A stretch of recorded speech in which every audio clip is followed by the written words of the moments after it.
the Safety Codes Act and Regulation, the Public Health Act and Regulation, Traffic Safety Act, if your program is transporting children, and your local municipal government bylaws, zoning, development, and occupancy. The developmental permits and safety code information may look different depending on the municipality you are working with.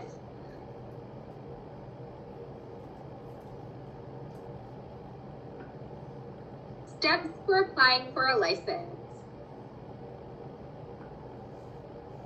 The steps for applying for a license. The steps for issuing a license can take a number of months. When setting an estimated time of opening, be sure to allow enough time to meet all the requirements. The license application will include an application renewal for a facility-based childcare license, a program plan template, the childcare licensing handbook for facility-based license, copies of the Early Learning and Childcare Act and Early Learning and Childcare Regulation, and certification guide for staff. Once the application is on a PDF fillable document, once you indicate you are applying for a facility-based license, it will autofill the next steps to include the supplemental documents with the links.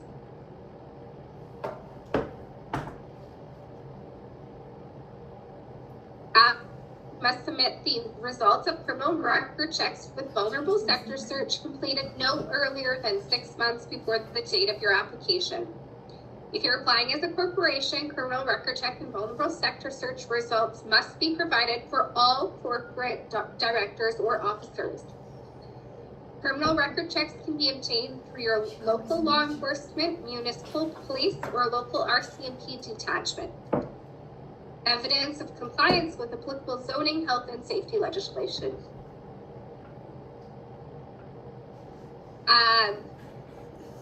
Please note that there is a variety of places that you can get criminal record checks, but if they're done by third party and do not include a vulnerable sector search, these are not valid. So it is important that you are using your municipal police or local RCMP and ensuring you get that vulnerable sector search piece as it's required for the regulations. Written proof or general liability insurance. If you're applying as a corporation, evidence of corporate status must be provided. For example, the certificate of incorporation. And if you're applying as an individual, provide a copy of your government issued photo ID. To get more information on zoning and safety, you can call 211 for more information because, as we stated previously, it varies by municipality. Safety legislation is the safety codes officer to confirm the space is safe for children, so providing that facility-based license. Building occupancy can come in various forms, including a development permit, occupancy permit, or a tenancy change. Some cities require a business license. You want to check with your local municipality to see what is required. Öyle mi dedi? Next is premise inspection. Once all the required documents are received, a licensing officer will contract you to arrange and inspect the program premises. The licensing officer will inspect the physical setting to assess the safety, adequate, and arrangements of premises, equipment, and furnishings. The application is complete and an initial license can be issued for 1 to 3 year term. At minimum, the program must have an occupancy permit to ensure safety for staff to be on site. Timing of the initial inspection can be discussed with your licensing officer. The intention for the licensing officer is to go once the program is ready and fully approved by the collateral authorities.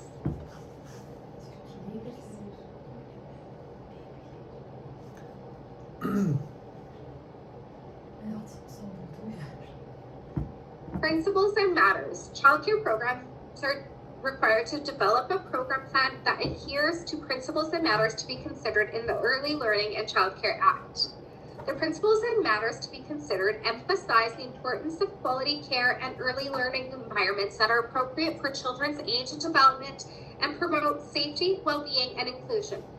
The early years are important in brain development and building skills that affect learning, behavior, and health. The program plan is required, and that can take quite a considerable amount of time. The intent of the program plan is to match the overall operations of the program, and this should be shared with the staff and parents.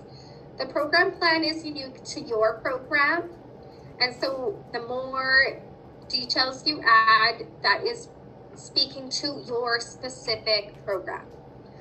A program plan describes your childcare program, as I just stated, but not limited to a staffing plan, administrative policies and procedures relating to the operation of the proposed childcare program, child guidance policy that ensures the child is to be protected from all forms of physical punishment, physical and verbal abuse, and emotional deprivation. How will you support diversity in the program, in the background and circumstances of children in your program, and representing their families?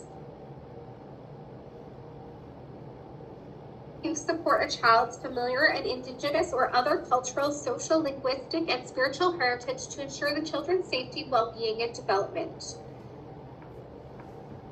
How your program will support the needs of children, including the mental, emotional, spiritual, and physical needs of the child that is unique to the child's mental, emotional, and physical stage of development.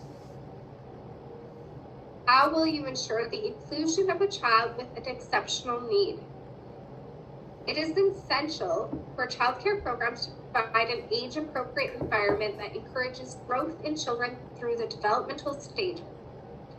Your program plan outlines your understanding and ability to implement a program based on early childhood development. So everything that you want your program to be, and you put it in there, that would be what we would like to see when we come. The staffing plan.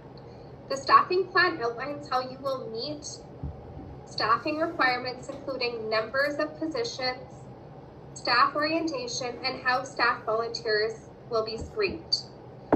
All primary staff that will work directly with children in a facility-based program must be certified before they provide direct care to children. An exemption is primary staff members hired as a level 1 who have 6 months after they start to obtain their certification. To meet the level 1 certification requirements, there is an option for the base work orientation course, which is free and offered online for the new staff of the licensed program with no prior early childhood education.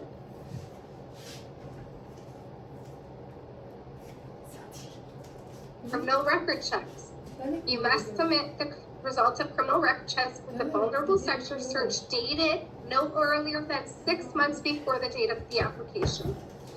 The criminal record check is required for the licensed applicant and any other current staff who will have access to the children or the ability to view a child's record.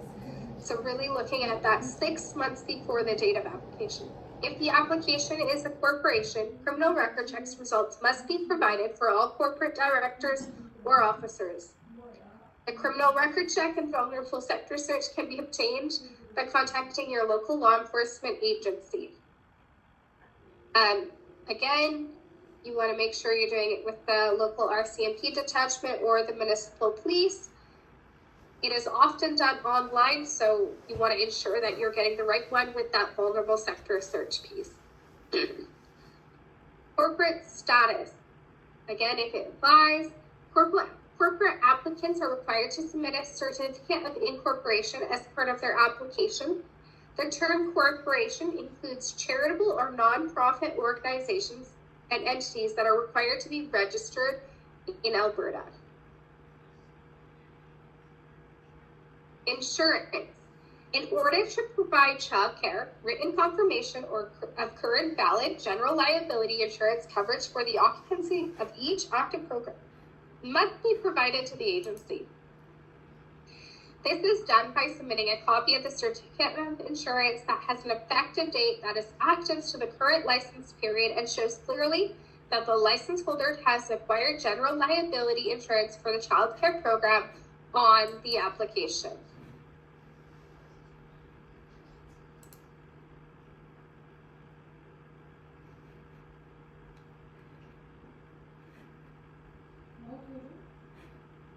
25. They couldn't. 25. Program responsible. All right.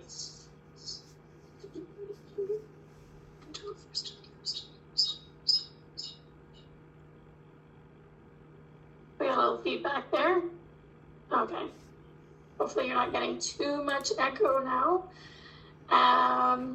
So we're looking at the license holder responsibilities, or the program responsibilities. We'll start with the license holder responsibilities. So once you have been approved for a license, you need to know your responsibilities and what to expect, as well as the tools that are available to you should you wish to request a change. First thing we want to look at is duty to inform parents. When any variation, imposition of conditions, or order to remedy is issued to your license, you must inform parents and post a notice of the action in a prominent and visible location to your agency or your program premises. Reporting change in ownership. License holders must notify their licensing officer in writing within 15 days of any changes in the officers or directors of the corporation. This includes when an agency ceases operation or a corporation changes ownership or transfers shares during the term of a license.